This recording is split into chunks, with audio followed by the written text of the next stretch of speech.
Now it's time to go and present our concept to the key stakeholders, investors, or customer.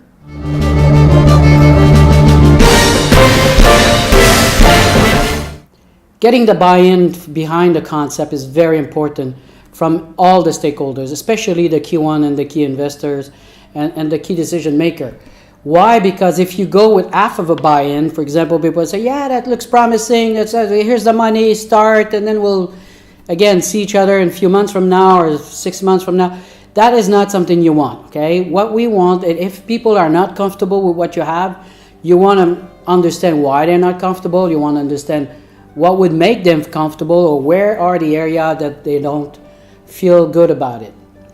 It's got to be one story that everybody is behind, is believe in it, and your job in this meeting is to make sure that everybody support it. So you're going to have to use a lot of visual for that presentation, and of course you're going to use your team, the key team, so the artistic director, technical, creation director, all of these people that are contributed as part of the core team.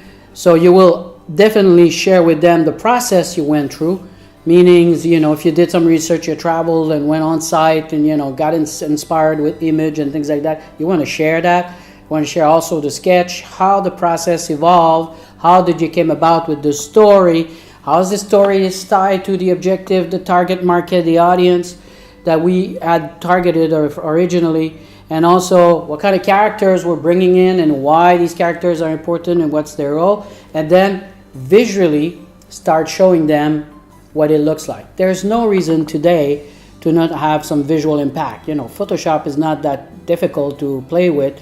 If you're not comfortable with, there is some freelancers on the internet that you could find that could do you great image, even 3D animation, right? So typically when you do a concept, you should be paid for it, right? You're not just doing a concept for free, you should be paid for it.